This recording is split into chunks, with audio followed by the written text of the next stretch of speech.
Hey kids, can you tell me who's red and furry and loves to giggle? Elmo! If you look over to your left, you can see the Sesame Street Forest of Fun, where you can meet Elmo and his Sesame Street friends, and enjoy family-friendly rides and play areas. That's right, we went back once again to Virginia to experience the newest limited capacity special event at Busch Gardens, Williamsburg. They are holding their annual Food and Wine Festival on select dates now through May 23rd. We will look at what rides are open during this event, since not all of them are running currently. But the highlight of a food and wine festival is the food and the wine, so we will show you what is being offered and share our review of what we tried. We started our day in the park by riding the train around the entirety of the park. This was a relaxing way to start the day. It also gave us a look at Pantheon, the new roller coaster expected to open in 2021 after previously being expected to open in 2020. This coaster will feature 2 inversions, 4 launches, 5 airtime hills, a 95-degree drop from a height of 180 feet, and a top speed of 73 miles per hour. I cannot wait for this to open, but I will because I have to. We got off the train where we first boarded it near the entrance to the park, and the first festival food booth we encountered was the Virginia booth, featuring the exotic cuisine of the Old Dominion. The area around each food booth has signage with information about the place where the food came from, in this case, Virginia, in addition to a menu listing what is offered. The booths were decorated with flags and other theming related to the location the food booth was celebrating. The Virginia booth had 2 food items for sale, she crab soup and bacon and cheddar hush puppies. The booth also featured apple pie moonshine as well as wines and draft beers. We ordered both the she crab soup and the bacon and cheddar hush puppies. I had never had she crab soup before. It's a crab bisque topped with a slice of Old Bay crostini and Chesapeake blue crab salad. The soup was delicious and creamy. The crab salad on top of it was cold, which I wasn't really expecting, but it was all really good. The hush puppies had cheddar and bacon inside with the drizzle of honey on top, and they were served with honey butter to dip them in. I like hush puppies and cheddar and bacon and honey and butter, so this was pretty good as well. After walking a little further, we came to the Mediterranean booth. They were serving several Greek recipes, such as lamb burger sliders, spanakopita, dolmades, and loukoumades. We weren't even sure what those last 2 were, but I wish we had read all the signage while we were there, as loukoumades is a fried dough dessert, almost like a donut, so we likely would have loved that, but we didn't know what it was. We ordered the lamb burger slider on a pita with feta, cucumber, and tomato with an olive on top. This was really tasty. Jack had never had lamb before, so it was new for him, but we liked this slider a lot. Our walk continued to the Festa Italia area, where I rode Turkish Delight alone. That is a teacups ride, and Alice does not do well with rides that just spin you in a circle over and over again. I love riding in teacups though, so this was a lot of fun. In the same area, we both rode Tradewind, one of our favorite flat rides. This is a classic circular ride. It always brings a smile to our faces and reminds us of fair rides of our childhood. In this area, by these flat rides, is the South Korea booth. It offered Korean barbecue pork ribs, chicken bulgogi, and beef bulgogi, along with a couple of South Korean beverages, one containing alcohol and one not. We ordered beef bulgogi, which I was interested in trying after all those HelloFresh YouTube commercials where they talk about making beef bulgogi. This was actually my favorite thing to eat all day long. The meat was so tender and had so much savory and smoky flavor in each bite. I would go back several times during this festival just to enjoy this dish if the park wasn't such a long drive from where we live. In the same area, a popular roller coaster, Apollo's Chariot, is open.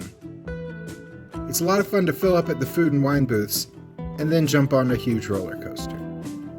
If you're enjoying this video, please click the like button and subscribe and click the notification bell to know when we post new videos. As you turn the corner into the Italy section of the park, which is separate from the Festa Italia area, there were several rides open, including a favorite of Jack's that I will never ride, Da Vinci's Cradle. This one is great. It reminds me a bit of the feeling you get on Tower of Terror, even though you aren't dropping straight down and you aren't dropping as far. Each time the vehicle starts to plunge towards the ground, you feel weightless for a second, and you experience a similar sensation to drop rides where it feels like your stomach is flying up to your throat. hard pass. Also open in that area is the battering ram. We've talked about that in the past.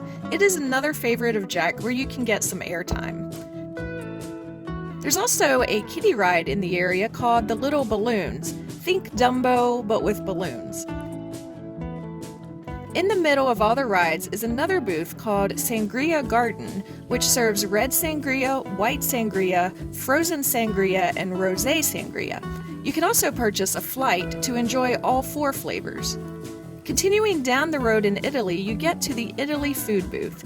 They were serving caprese, a salad made of fresh mozzarella, tomatoes, balsamic glaze, and basil pesto, as well as a creamy mushroom risotto and a selection of Italian wines. But at this booth, we got one of my favorite desserts, cannoli. These were delicious, with a good amount of cannoli cream sprinkled with a few chocolate chips in each. We found a nice theater dining area to sit and enjoy our cannolis. They had a piano performance here a couple times during the day, but that wasn't going on while we sat there. We next walked through Oktoberfest, where Verbolten, another popular coaster, is open. Here in this footage, they were running the ride vehicles through empty to dry them after they had just sprayed them with disinfectant, which they still appear to be doing a couple times an hour on all the rides. The swings were open as well, as was another kiddie ride, Roto Baron. Think Dumbo, but with airplanes. In this area, there's a booth called Island Freeze, which was serving pre-made frozen cocktails such as pina coladas, Bahama Mamas, and strawberry daiquiris. As you continue past this booth, the bumper cars were once again open as well. In the Germany section, which is separate from the closely related Oktoberfest area, there was a Jamaica food booth.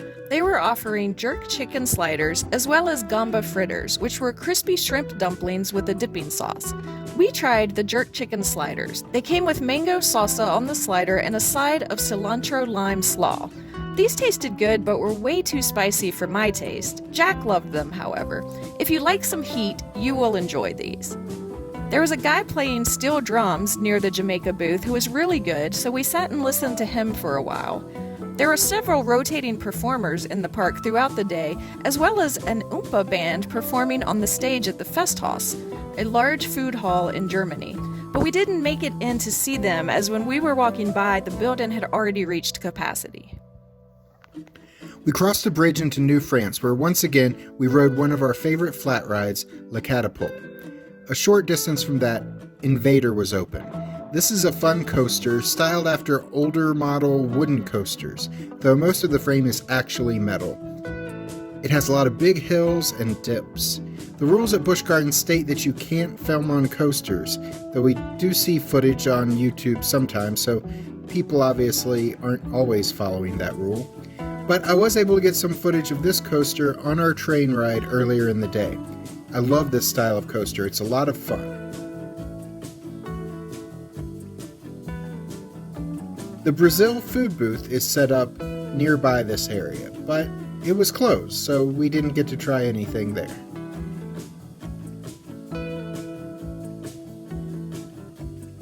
We leave New France to go to No Adjective France, and there's another coaster open here called Griffin. It is a floorless dive coaster with a 205-foot drop, which is all the reason I need to avoid it. But if you love coasters like my husband does, then have at it.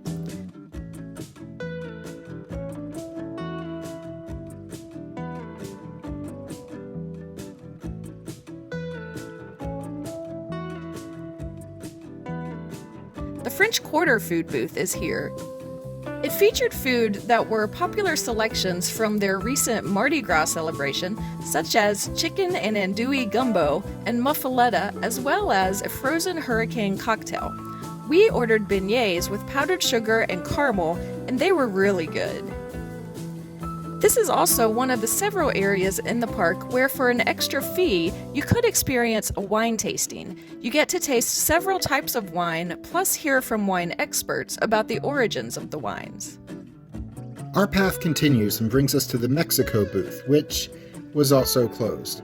The booth will be offering a chorizo empanada, a crispy shrimp taco, and a carne asada taco, as well as a couple of flavors of margaritas and a rum chata when it is open. Near that closed booth is the Lorikeet Glen Aviary. This is the first time the aviary has been open for guests to enter since COVID. You can walk through this fenced-in aviary and feed the birds. I was just filming, not feeding, and still ended up with several birds on me at once, including one that landed on my head. If you aren't deathly afraid of birds, this is fun.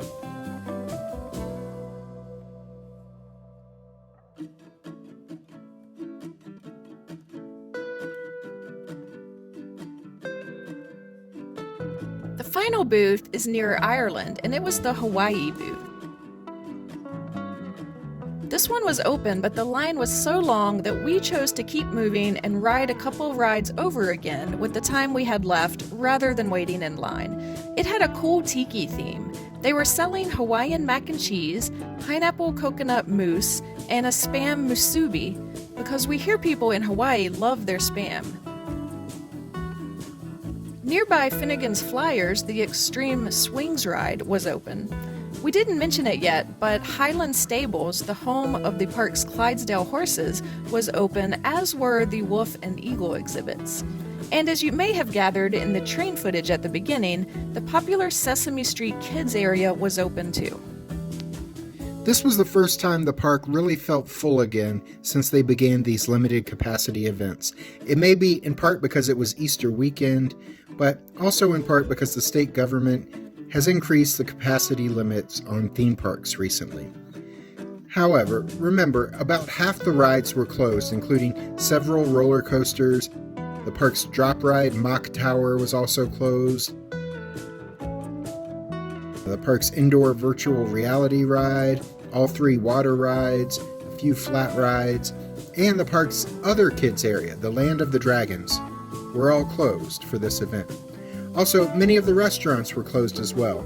So, in reality, if everything was open, like in normal times, this probably wouldn't have felt like that crowded of a day, as there would be plenty of other places for the crowd to spread out. However, as it was, the queue waits for the major thrill rides were often about an hour long, and lines at some of the food booths we visited were close to half an hour at some points. Some guests were better at social distancing in these lines than others, and while we did see the mask mandate enforced throughout the day, we never saw an employee try to get guests to pay attention to the 6-foot distance markers on the ground in the lines. So, if that's a concern for you, maybe it isn't time to return to theme parks quite yet.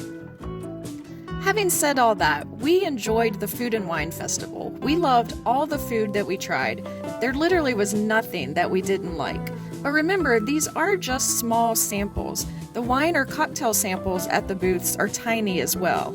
Each sample costs between $5 and $6. You could get a sampler card for 10 food and wine samples for $49 or 15 samples for $69. That isn't a huge savings, but you could save a little bit. Thanks for watching our event review. I'm Alice. And I'm Jack. And we'll see you the next time we're traveling through.